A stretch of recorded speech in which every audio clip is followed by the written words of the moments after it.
एक बार क्या हुआ, एक जगह कथा हो रही थी। धर्म पत्नी रोज अपने पति देव से लड़े जी। कथा हो रही पड़ोस में, कम से कम कथा जाके सुनो। पति देव कभी पत्नी की बात ना सुने, हमें नहीं जाना। एक दिन पत्नी ने मन बना लिया, बोले कुछ भी हो जाए आज तो हम इनको भेजेंगे ही। बोले आपको जाना है कथा सुनने के लिए।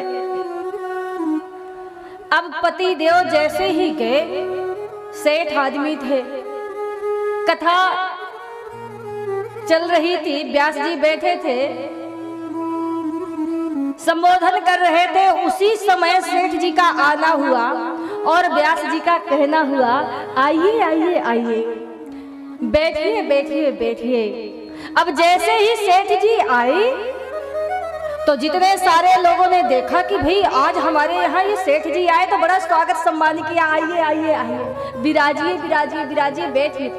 सेठ जी जैसे ही बैठे उनकी लग गई नींद। कथा चल रही है, सेठ जी खूब खर्राटे मार रहे हैं। कथा हो गई, विश्राम हो गई, प्रसाद बच गया। व्यास जी ने कहा सब लोग प्रसाद लेकर के अपने अपने घर जाए। अब केवल एक ही व्यक्ति बचा, कौन? जिसकी दरी बची थी, वही बचा और तो सब प्रस्थान कर गए। अब सेठ जी को कौन जगाए? बड़े आदमी। अब इनको कौन कहे कि महाराज अब कथा कैसी रही? कथा बोले क्या कैसी रही?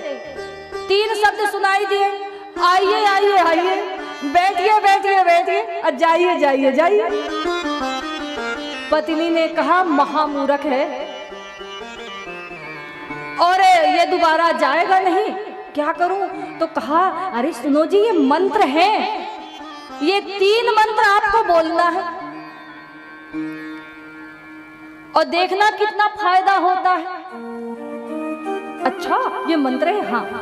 अब रात में पति देव को नींद ना आए,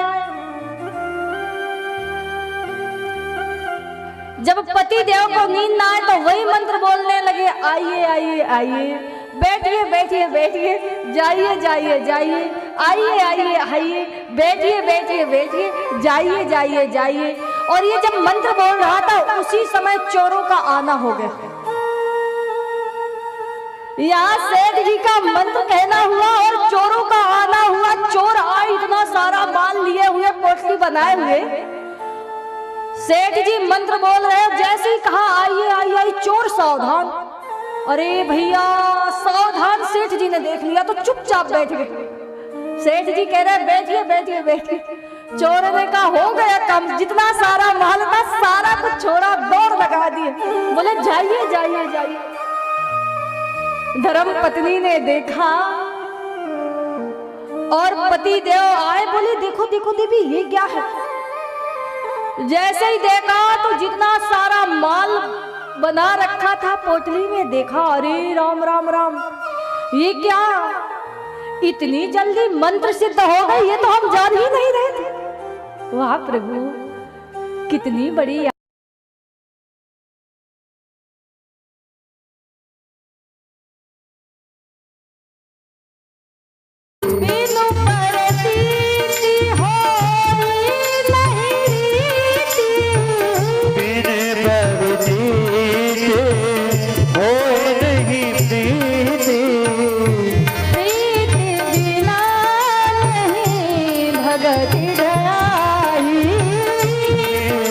गुना